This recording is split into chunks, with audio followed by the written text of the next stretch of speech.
Okay, and we are live. So, welcome to the Hub for Show, where you can get ideas to help you grow your eco-conscious business. And today I am joined by Karen Lieben. We are live. So, welcome to the Hub for Show. Let me just, sorry, I had my live stream going to YouTube and the volume was up. Apologies about that. So, I'm joined by Karen Liebenguth of Green Space Coaching, and we're talking about ecotherapy and mindfulness for well-being and leadership. So, welcome, Karen. Great to have you on the show. Hello, really good to be here. Oh, it's such a pleasure. So, Karen is a master coach, a life and leadership coach, an ecotherapist, accredited mindfulness teacher as well.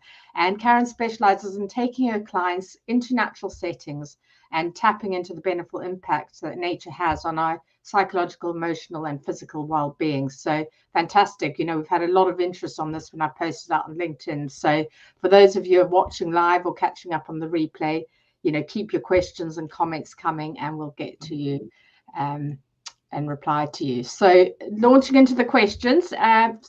So Karen, for those who are new to ecotherapy, a lot of people said they didn't know what this was. Can you give us a quick overview? Yeah, for sure.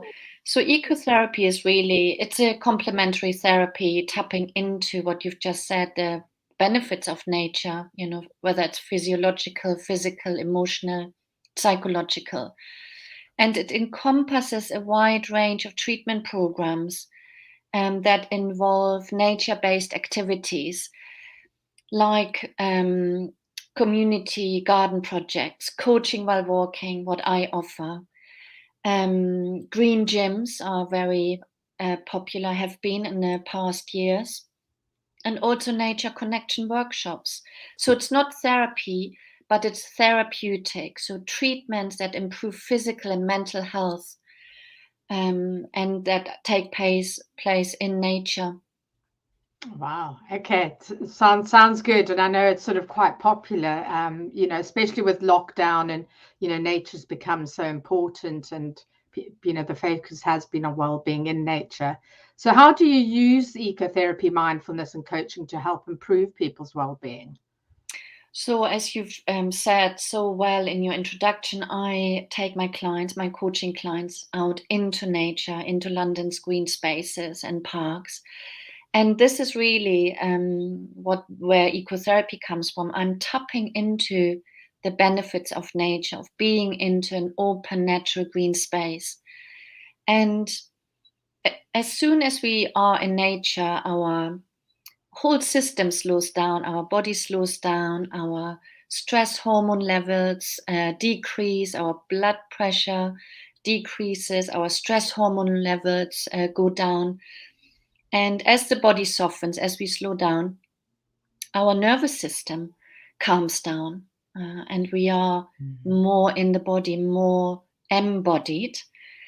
And that has a hugely positive effect on our well-being and mental health. And also when we are in nature, our mood changes and feelings of isolation and even depression sort of dissolve, improve.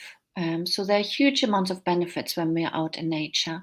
And of course, when we are in nature, what we also tap into and what I always want to share with my clients is the sense of that we are not separate. We are not separate from our environment, from nature. We are part of nature. We come from nature. As human beings, we long for connections with the natural world, whether we call ourselves a nature lover or not. Our place of origin is nature. Whether we like it or not, we are part of nature. It's just that in our busy lives, we have lost touch with that knowing and with that deeper wisdom and longing how we want to live. So all of that is really what I use and tap into when I work with clients outdoors. And coaching, of course, is about change. It's about helping people grow and develop. Yeah. Yeah, sort of, yeah. So you've got that sort of personal development, but you work with people in business and coaching as well and mindset too. And so you also use it to foster like personal and professional development and leadership. So and this is a really rising thing at the moment. Can you give us maybe an example of that? Yeah. So, for example, at the moment, I'm working with a leader of a medium-sized company, and he came to me because he loved my coaching outdoors approach. He loved the idea of actually being outdoors rather than being in a consultation room, because he came to me because he was feeling stuck and feeling low and a bit lost, because he didn't have a sense, or had lost his sense of purpose as a leader, but also he had lost his sense of purpose of his organization. He didn't quite know, what he was there for and what the organization was there for. So coming outside and walking with me here in Victoria Park in East London has been hugely helpful for him.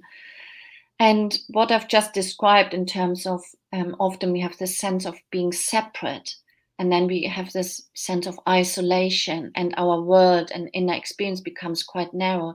He was in that place really of just going round and round in circles and in his mind over and over, and needing to find his sense of purpose. And that, of course, keeps us tied to the very thinking we sort of are involved in. And stepping out into the open space and walking created more space inside. Fantastic. And And so and how important do you think it is to use all these skills to develop today's leaders? Oh, it's hugely important for all the reasons I've just mentioned, because I think as leaders and anyone, often we over focus, we are over preoccupied with developing as an individual, which of course is important, but I think often we separate the role of the leader from everything else. And often leaders sort of stand almost like on a balcony looking at the organization and isolating themselves even more. And what is really needed in today's leadership development is helping leaders to understand that they are part of the system. We are part of nature. All of this is the same thing, really. I'm talking about that sense of we are interconnected, we are interdependent, we are all part of the system of nature, of the cosmos, of life. And we just have lost that idea. And that's why it's so important, I think, to help leaders in that way, to connect to others and to experience themselves in relationship to others in the world. Definitely. Brilliant. That's really, really important. And lastly, what is your top eco tip? Well, I always like to keep it small, and I always like to start with myself, and that's really my tip. The question around, what do I need to buy or consume? And so the question always is, at home, for example, you can start really small and take small steps. Do I need to switch on the heating, for example, moving into autumn, or can I put on another layer? Do I need to have a shower every day, or can I have one every other day, as I do? Or do I need to fill the bathtub with water, or leave the water running while brushing the teeth? Things like that. Or do I need to switch on the oven to warm up one burger or one sausage? So I think it's sort of this more conscious living and being in relationship, in connection with what we use, with the world, with the planet and resources. And it can make such a difference to the planet, but also it's so satisfying to live in interconnection with life and what we use and how we use things. Definitely. Great tips there. Thank you so much. So if people want to get in touch with you, I know you offer an initial complimentary session so that they can get a feel for what you do and how you work. And you can find Karen at greenspacecoaching.com. I think you also mentioned, I just wanted to quickly, were you doing a networking thing that you Oh, started? that's right. Yeah, Yes, this I is a did see new. that pop up on Yeah, LinkedIn the other day. So could you tell us briefly about that? I know we're yeah, almost out of time, but I think that's yeah. sounded fascinating. Oh, thank you, Karen, for mentioning that. Yeah, I'm very excited. I'm running networking events with my colleague Simon in East London, in the Olympic Village, on every last Tuesday of the month at from 8 till 9:30. So have a look on my LinkedIn page, but also on my website. It's under events, and you can book. It's free. Fantastic. Love the idea of that. Networking, not Yeah. networking. Brilliant. Okay, well, thank you so much. A great pleasure to have you on the show. For those who are watching, please keep your likes coming. If you're on YouTube, please subscribe to the channel. And yeah, Karen and I will both jump on, answer any questions you have, send you any links. And yeah, do get in touch with Karen. I'll share her links to her LinkedIn profile as well. So thanks Mhm. again, everyone, and we'll see you same time next week.